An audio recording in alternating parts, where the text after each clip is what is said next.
જગ્યા ગોઠવી આજો કાઢતા પોણી નેર કરી કાયદેસર પાકું કામ પાકું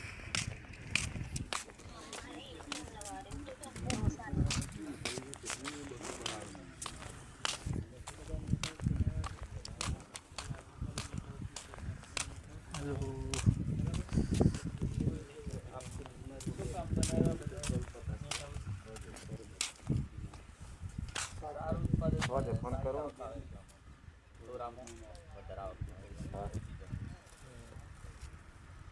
આપણા બધા ખુલ્લા ખેતરમાં ખેતી કરતા જ હતા.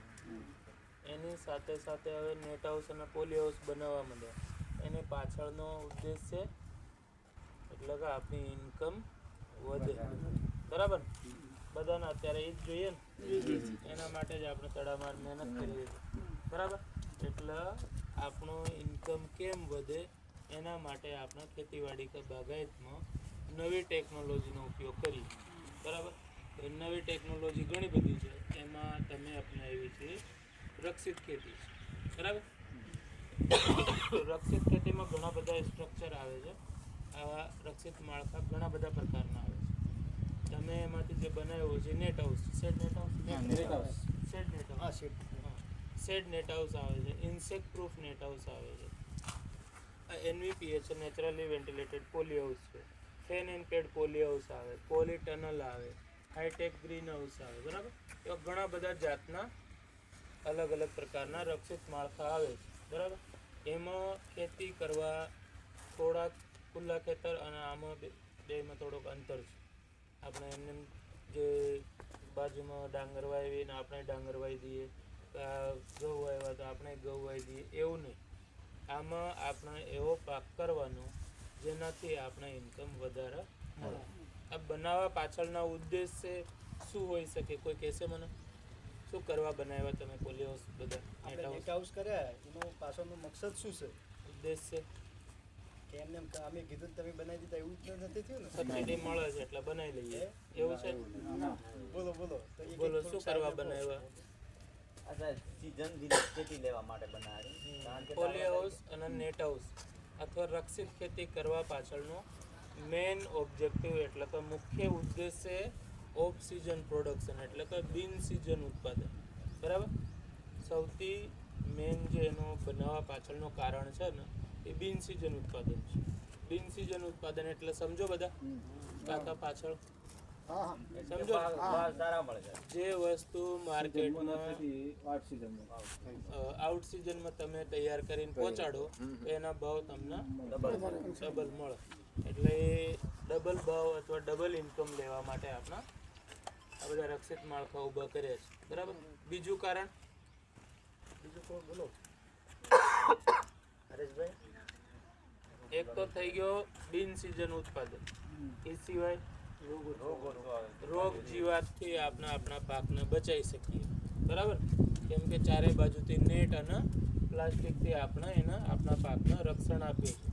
એટલે બહાર ખુલ્લામાં જે રોગ જીવાત ઉડે છે એ રોગ જીવાત એમાં લાગુ પડે નહીં.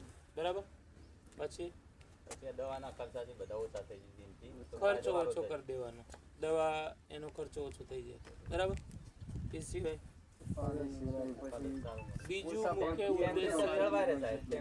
બીજું મુખ્ય ઉદ્દેશ્ય છે આ બનાવવા પાછળનો ઉત્પાદન વધારે લેવા માટે. પહેલો હતો બિન સિઝન ઉત્પાદન, બીજું હતો ઉત્પાદન વધારે. ખુલ્લા ખેતર કરતા આમાં ઉત્પાદન આપણને વધારે. ત્રીજું જમીન ઓછી હોય તો એનામાંથી આવક વધારી શકીએ. એ સિવાય ઓછા પાણી કરી શકીએ. એ સિવાય દાખલા તરીકે સાહેબ ઉનાળામાં વસ્તુ થતી એ શિયાળામાં આપણે લઈ શકીએ અને શિયાળામાં. ત્રીજો મુખ્ય ઉદ્દેશ્ય છે આ બનાવવા પાછળનો ગુણવત્તા. આપણા પાકની ગુણવત્તા સારી હશે તો માર્કેટમાં જબલો પડ્યો નહીં કે વેચાયો નહીં. બરાબર, આપણે ક્યાંક શાકભાજી લેવા જઈએ તો શું જોઈને લઈએ? સારી ક્વોલિટી જોઈને જ લઈએ ને.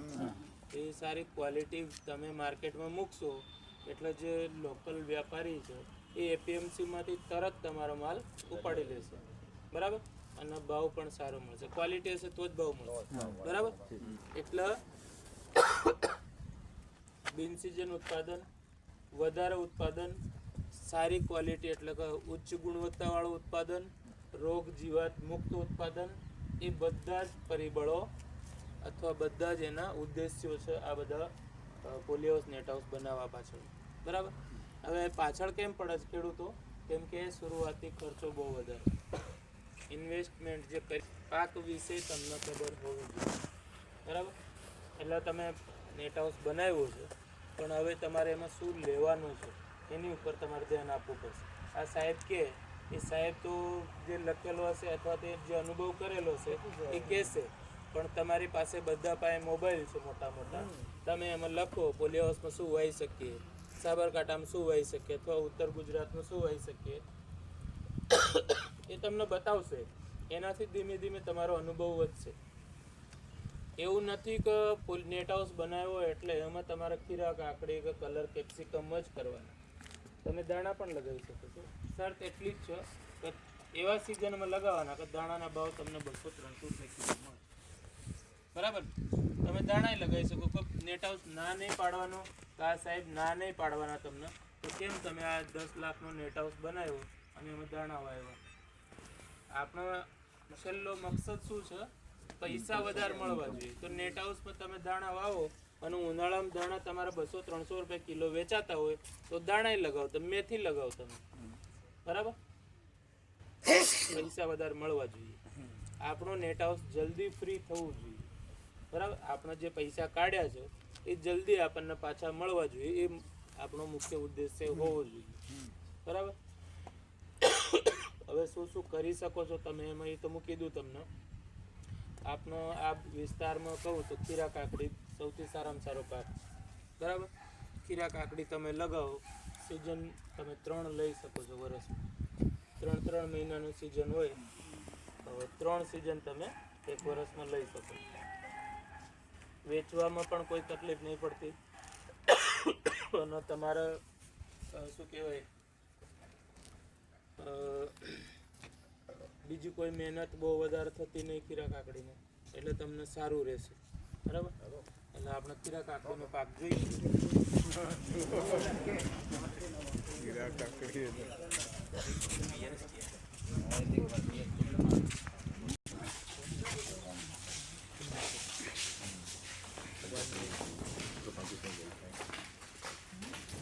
થોડાક ફટાફટ અંદર આવીને આ દરવાજો બંધ કરજો. પેલો તો તૂટેલો જ છે અને ઉપરથી ફાટેલો જ છે. જો કે પણ તોય દરવાજો બંધ કરજો. દરવાજો બંધ કરજો. કેમ દરવાજો બંધ કરવાનો? કેમ કે જે રોગ જીવાત ઉડે છે ને એ 1-2 મીટરની હાઈટ સુધી ઉડે, એનાથી ઉપર નહીં જતા.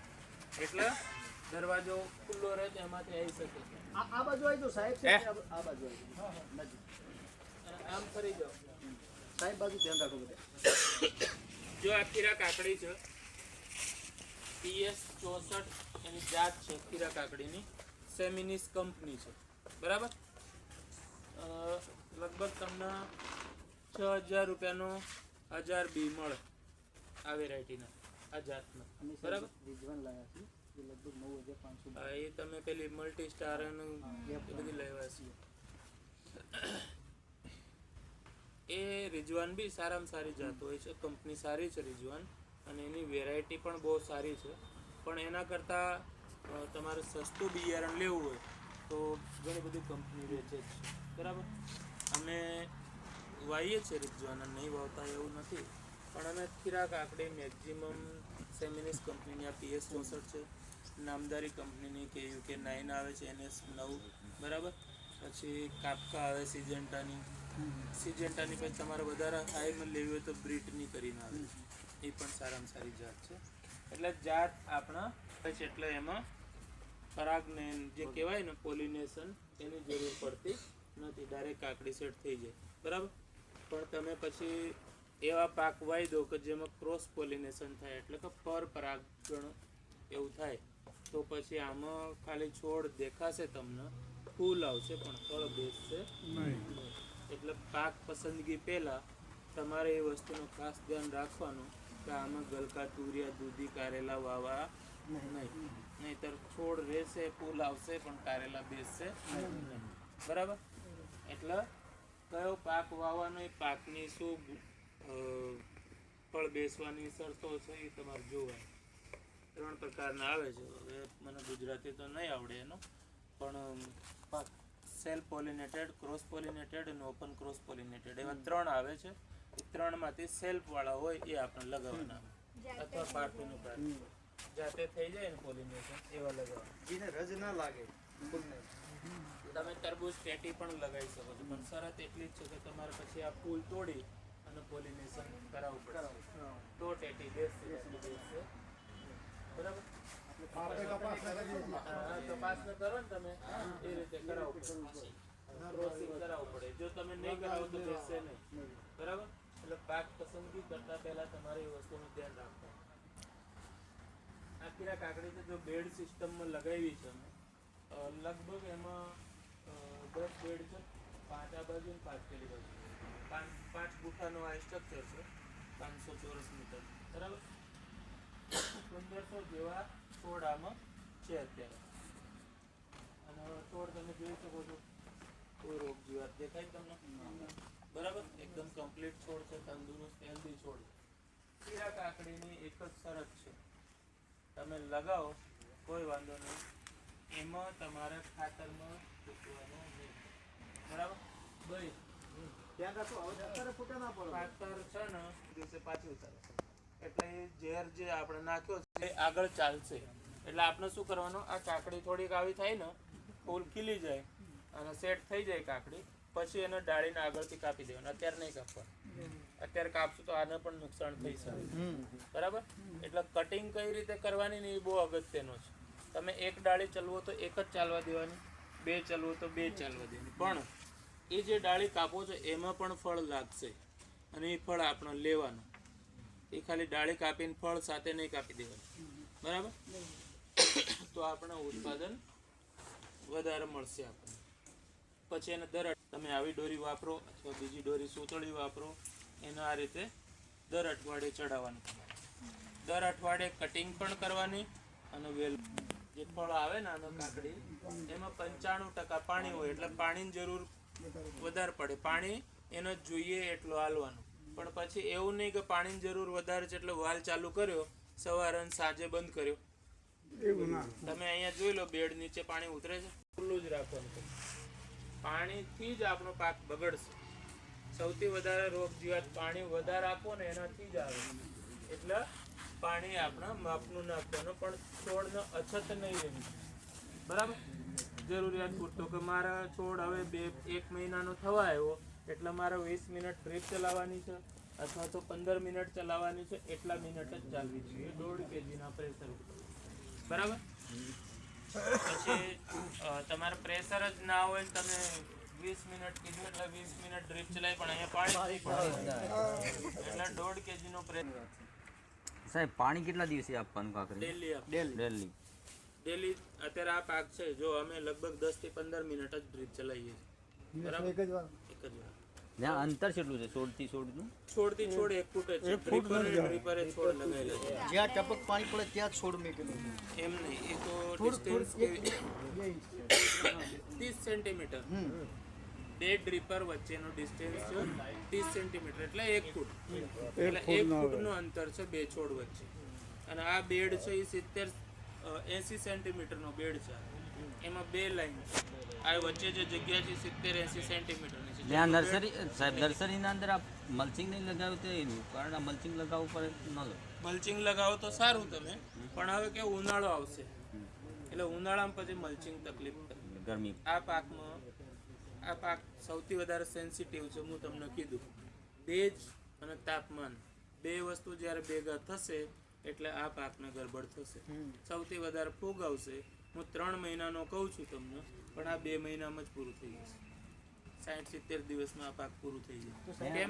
કેમ કે ઉપરથી ગરમી પડશે અને નીચેથી તમે પાણી આલશો એટલે ભેગું થશે, અને એ ભેગું થશે એટલે નીચે રોટ લાગશે.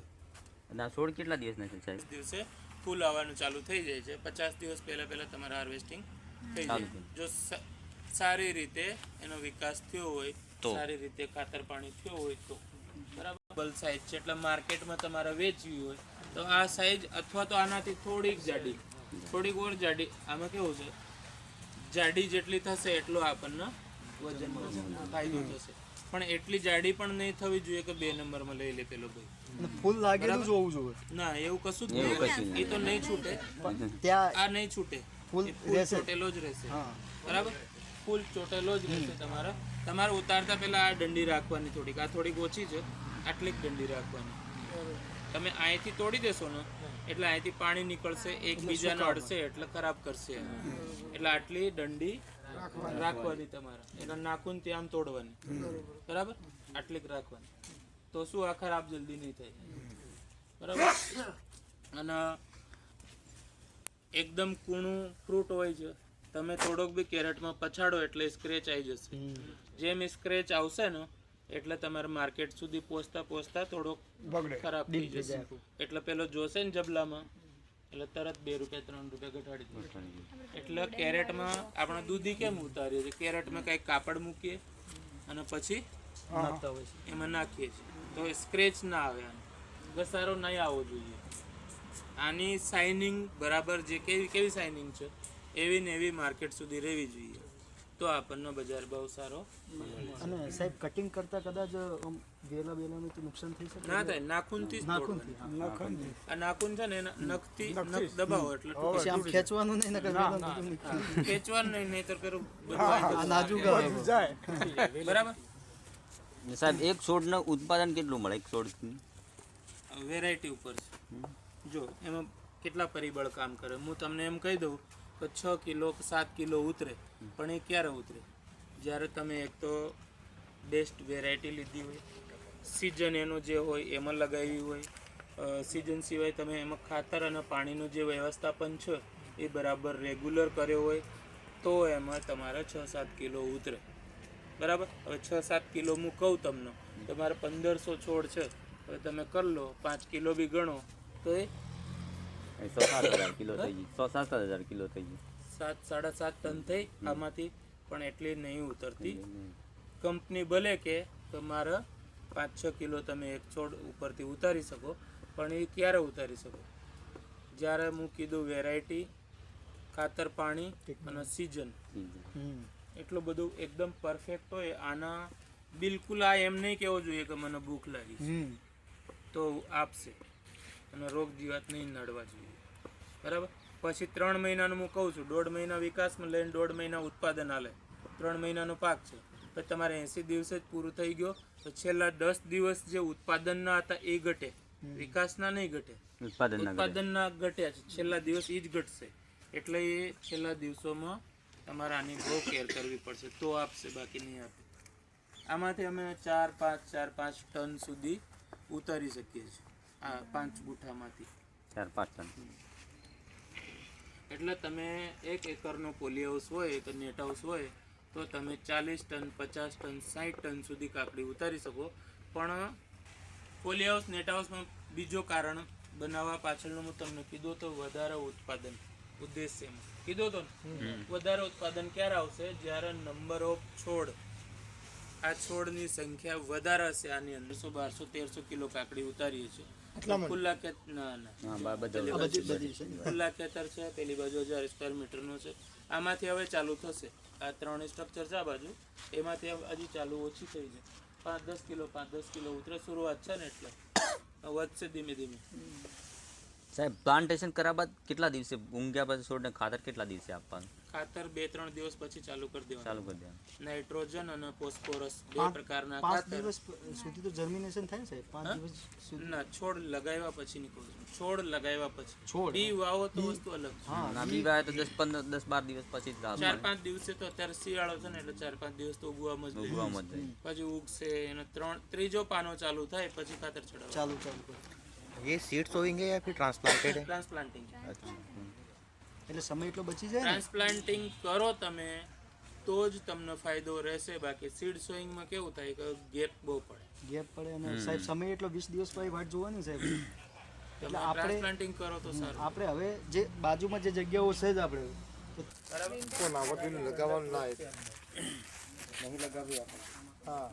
બાકી ફંજીસાઇડનો આપણે રેગ્યુલર 10-15 દિવસમાં એક નોર્મલ સ્પ્રે એ કરી શકીએ છીએ.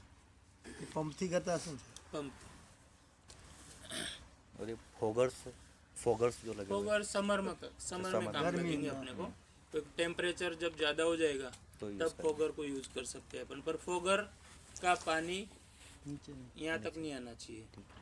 2 सेकंड 3 सेकंड के लिए चलाओ, फिर बंद कर दो। फिर 3-4 मिनट बाद फिर 2 सेकंड 3 सेकंड के लिए चलाओ, फिर बंद हो जाएगा। नहीं करेगा चलेगा नहीं, इससे नहीं होगा। તમે ગુજરાતી બોલો ને ભાઈ, તમે શું કરવા હિન્દી બોલો છો? ગુજરાતી એ તો એ ભાઈ પૂછે એટલે આ ચાલ ના ચાલે ફુવારા ના કરીએ તો